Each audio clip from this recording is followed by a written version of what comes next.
당신에게 복지란 무엇입니까? 힘든 하루를 보내고 만원 지하철을 탔을 때 비어있는 노약자석에 눈이 간 적이 있나요? 대다수가 아마 그렇다고 대답할 것입니다.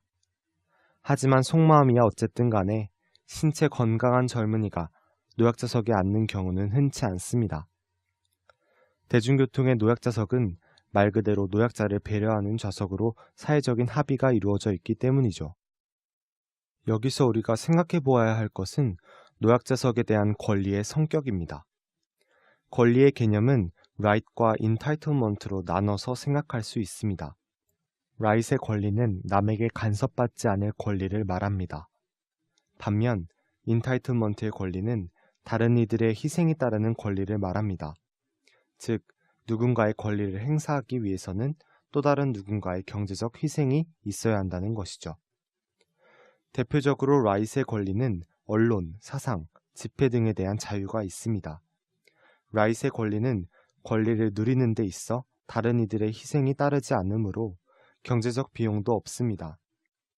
비용이 없기 때문에 right의 권리는 무제한으로 허용해도 사회적 문제가 되지 않습니다. 하지만 entitlement의 권리는 다릅니다. 누군가의 희생이 따르고 경제적 비용이 존재하기 때문에 무제한으로 늘릴 수 없습니다. 무제한으로 허용할 경우 누군가는 엄청난 희생을 치러야 하기 때문입니다. right과 entitlement의 권리 중 노약자석은 entitlement의 권리에 해당합니다. 사회적으로 합의된 권리 수준이기 때문이죠. 건강한 사람들이 일정 수준 자신들의 희생을 감수하기에 노약자석이 존재할 수 있습니다. 만약 젊고 건강한 사람이 노약자석에 앉는다면 많은 사람에게 질타를 받게 될 것입니다.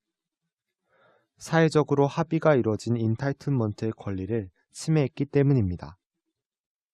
반대로 일반석에 앉은 이들에게 무조건적으로 자리를 양보하라고 강요하는 사람들이 있습니다. 이는 entitlement의 권리를 right의 권리로 착각해 생기는 일입니다. 합의되지 않는 희생을 일방적으로 강요하기 때문에 문제가 되는 것이죠. 도덕적인 기준에 따른 자발적인 양보가 아니라 강요에 못 이겨 마지못해 하는 양보는 자신의 권리를 침해받는다고 느끼게 합니다. 타인의 양보와 희생을 수반하는 entitlement의 권리를 right의 권리로 착각하면 노약자석의 비중은 점점 늘어날 것입니다. 그리고 그만큼 일반석은 줄어들게 될 것입니다. 어느 날 갑자기 노약자석이 대중교통 좌석의 대부분을 차지하게 될 수도 있습니다. 그렇게 되면 희생을 감수해야 하는 많은 이들은 반발하게 될 것입니다. 권리를 누리려는 자와 권리를 지키려는 자 사이에 대립과 갈등이 발생합니다. 그렇다면 복지는 right의 권리일까요? 아니면 entitlement의 권리일까요? 복지는 무제한의 권리가 아닙니다.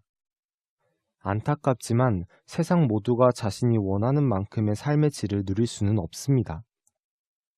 우리는 복지를 마땅히 누려야 하는 권리라고 주장하는 사람들을 자주 목격합니다. 하지만 복지를 right의 권리라고 말한다면 이는 명백히 틀린 말입니다. 국가에서 정하는 복지 정책은 분명 일부의 희생을 통해 일부의 권리를 보장하는 구조이기 때문입니다. 따라서 복지 정책은 사회적 합의가 필수 전제 조건입니다. 사회적 합의 없이 무턱대고 추진되는 복지 정책은 실효성이 없을 뿐더러 자칫 분열과 갈등의 요인이 될 수 있습니다. 복지 정책은 분명 필요합니다. 다만 그 대상과 수준의 결정이 문제입니다. 빈곤층의 복지 문제를 사회적 합의를 통해 경제적으로 보듬으려면 어느 정도까지가 빈곤층인지 또 빈곤층에게 어느 정도의 복지를 제공해야 할지를 사회적 이견 수렴을 통해 이루어내야 합니다. 그 중심에 정부가 있습니다. 정부는 복지의 대상과 범위, 수준을 사회적으로 합의된 복지 철학을 바탕으로 결정해야 합니다. 사회 구성원 대부분이 동의할 수 있는 기준과 원칙이 있어야 복지 정책은 사회 통합을 이루며 그 목적을 달성할 수 있습니다. 시장경제의 중심, 자유기업군.